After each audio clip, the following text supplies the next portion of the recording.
walk around like you own this town, but I know what's been going down, 'cause no one knows you like I do. Sudah bukan rahasia jika setiap wanita ingin dibilang cantik. Tapi bagaimana sih menurut Anda definisi cantik? Sick of your attitudes, no one knows you like I do. And now Media berperan penting dalam membentuk opini masyarakat tentang kecantikan. Di era modern, cantik itu didefinisikan sebagai wanita dengan tubuh yang tinggi dan langsing, kulit putih mulus, rambut panjang dan mengkilap. Jika sebelumnya tolak ukur kecantikan itu berasal dari Eropa, perkembangan K-pop dan K-drama membuat masyarakat mulai melirik wanita Asia sebagai role model. Mata bulat, bibir merah dan tipis, kulit putih, leher jenjang, dan muka tirus. Para selebritis Korea sendiri harus mengorbankan tubuh dan uangnya untuk menciptakan bentuk tubuh dengan definisi cantik ideal melalui operasi plastik. Alhasil, kita suka sulit membedakan wajah artis-artis Korea ini karena memiliki struktur serupa. Padahal kita semua tahu bahwa manusia diciptakan berbeda-beda. Ada perbedaan ras dan gen yang membuat kecantikan itu relatif di berbagai negara.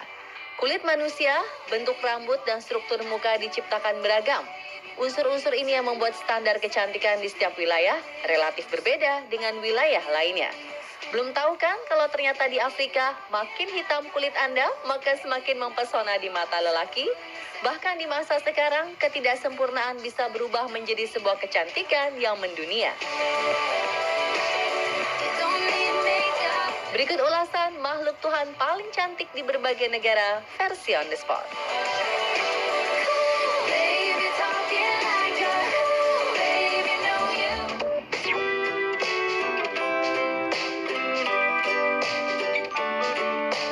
Anda mungkin masih ingat puluhan tahun lalu, masyarakat kulit hitam tidak mendapat tempat di berbagai profesi strategis, apalagi di dunia modeling.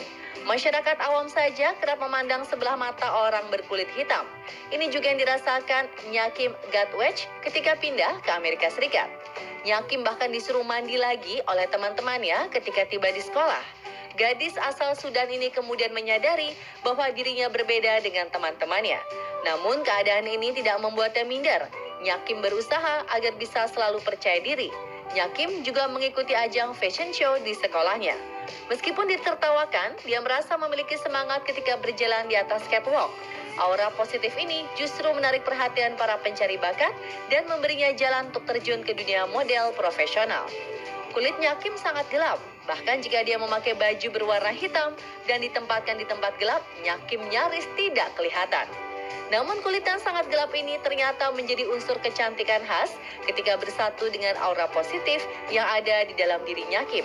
Dia pun berkeliling dunia dengan profesi modelnya dan mendedikasikan diri untuk menyebarkan penilaian tentang kecantikan tradisional, bahwa setiap orang dengan kulit apapun memiliki kecantikan yang hakiki.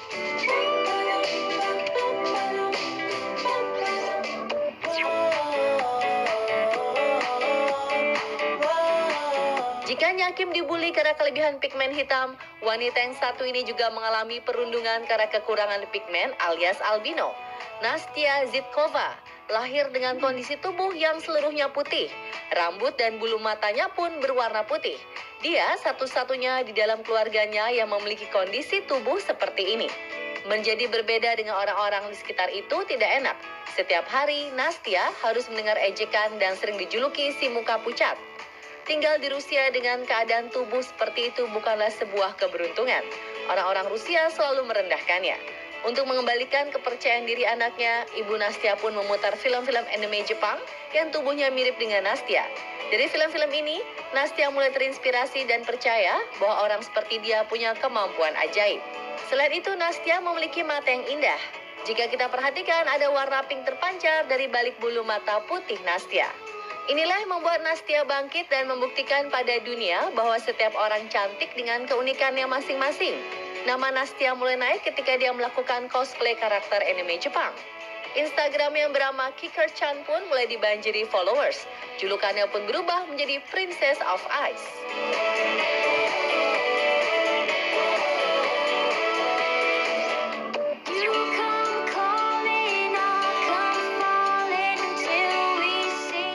Terlahir dengan Down syndrome sering dipandang sebelah mata.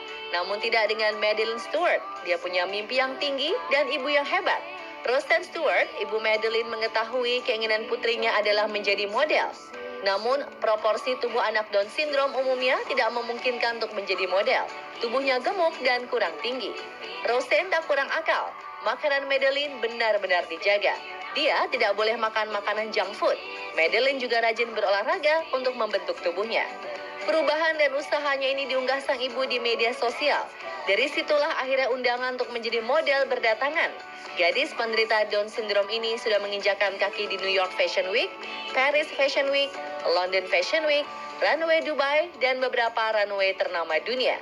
Semua undangan ini tidak disia-siakan oleh Madeline dan ibunya. Dia tampil melenggak-lenggok dengan sempurna di atas catwalk. Madeline pun mencetak rekor dengan menjadi model Down syndrome pertama yang tampil profesional dan mendunia.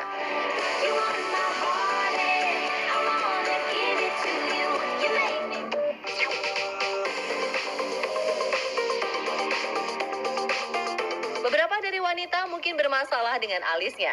Alis yang berantakan bahkan bisa membuat seorang wanita mencukur habis alisnya dan diganti dengan alis sulam.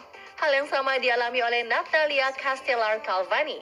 Gara-gara alis yang terlalu tebal, gadis berdarah Puerto Rico ini pun sempat ingin mencukur alisnya. Untungnya sang ibu melarangnya dan menyuruhnya belajar mencintai alisnya sendiri. Dia sempat frustrasi, sampai suatu hari foto yang diambil adiknya dilirik oleh pencari model. Knowles & Halston Heritage termasuk agensi yang sangat selektif. Mereka bahkan jarang menerima model yang belum berpengalaman dan masih muda seperti Natalia. Usianya masih 18 tahun ketika itu. Tetapi karena alisnya yang unik, Natalia bisa bersanding dengan model papan atas lain. Tentu saja teman-temannya terkejut ketika mendengar Natalia menjadi model. Mereka tidak menyangka orang yang mereka olok-olok dulu bisa berkembang di dunia model dan kini diidolai karena kecantikannya yang unik itu.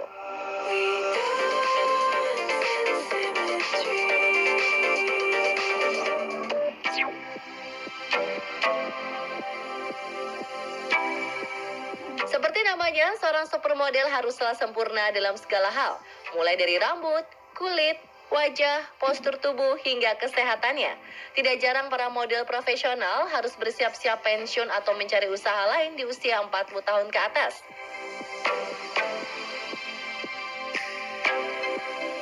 Namun berbeda dengan nenek yang satu ini, dia bahkan baru memulai karir modelingnya di usia 80 tahun. Frances Danscombe sejak kecil memang sering bergaya di depan keluarganya. Hobinya adalah bernyanyi di atas meja. Namun perang membuat Frances harus dievakuasi dari London ke Wales. Sejak dievakuasi, hidup Frances berubah. Dia tidak lagi bisa memamerkan kebolehannya di depan keluarganya. Ketika remaja, Frances juga minder dengan bentuk tubuhnya yang dianggapnya sangat kurus. Kehidupan Frances berjalan seperti layaknya wanita lain. Dia berhenti bekerja di usia 26 tahun sebagai juru ketik karena sudah memiliki anak. Ketika usianya 42 tahun, Frances berusaha kembali bekerja, namun sangat sulit karena dia bersaing dengan tenaga kerja yang lebih muda. Tak jarang Frances mendapat bullying. Namun perlakuan itu membuatnya belajar meningkatkan kepercayaan dirinya. Frances berubah menjadi seseorang yang penuh percaya diri di usia tuanya. Sampai akhirnya sebuah agensi model mengundangnya untuk menjadi seorang model lansia di usianya yang ke-80. Dengan pekerjaan ini, Frances ingin mengatakan pada dunia bahwa kecantikan berasal dari dalam diri seseorang yang bisa digunakan untuk membantu orang lain.